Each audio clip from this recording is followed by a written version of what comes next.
Hello everyone, this is Albin, and this lecture we're going to take a quick peek at a couple of tools. Excuse me.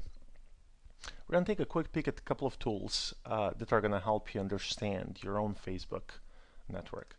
So first thing I want you to do is go to Google and just type in the name TouchGraph Facebook, and you want to click on this link. You might be asked to load Java runtime. So just go ahead and do that.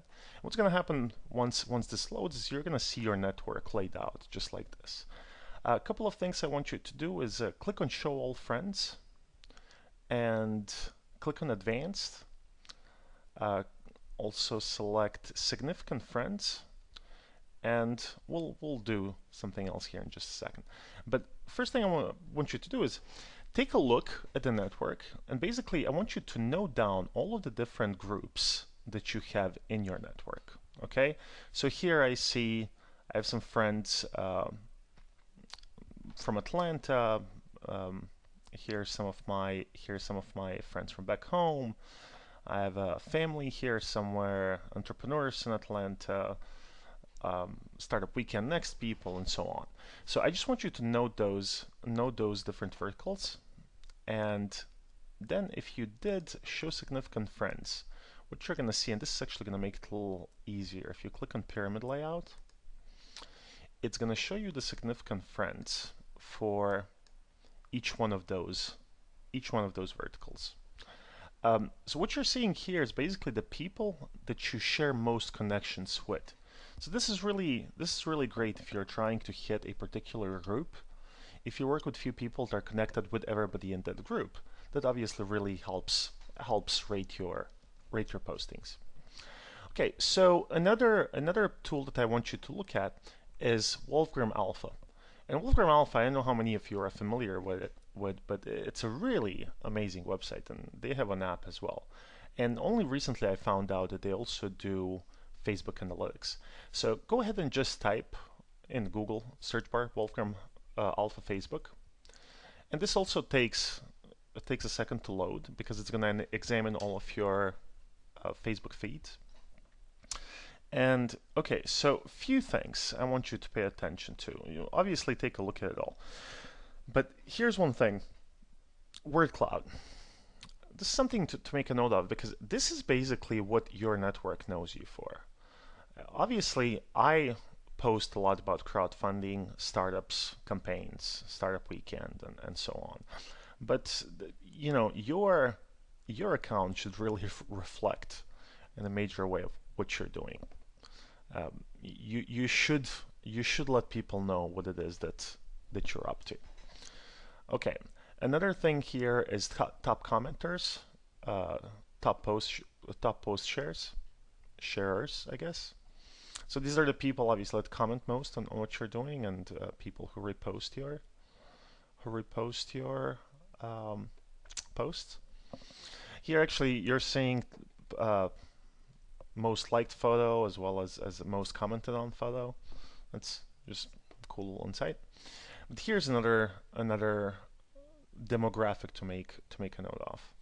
This will give you a breakdown of how many males versus females you have. We'll also give you their relationship status, if that's important to your campaign, and as well as distribution of ages. You can see that in my network, distribution is between mid 30s to mid 40s. Okay, here you're going to see an outliers. Oh, here's another interesting one. This basically shows you different time slots, or I guess different what's the explanation for it? Time zones for your friends. There you go.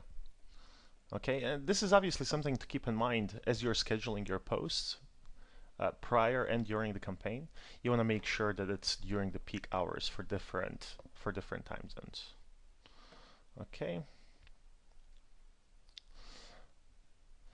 Here's another one: friends with most mutual friends, and that's basically the same thing that you were seeing here, right? And Another one is friends with most friends. I guess that's another important one to really concentrate on, right? And now we can see the same type of network like we did earlier, basically just different breakdowns for those different groups. Okay, so yeah, the friend clusters, that's what they call them here. So basically what I want you to do is go ahead and create a list of each one of these clusters, and then I want you to make a list of significant people in each one of those clusters. People that you share most of the connections with, and another one people that have most friends, right? So what I suggest you do with those people is give them a call, shoot them an email, tell them what you're doing, find out if they know about crowdfunding, find out if they've already participated in a crowdfunding campaign. I want you to engage them prior to launch of your campaign and really start getting feedback from them.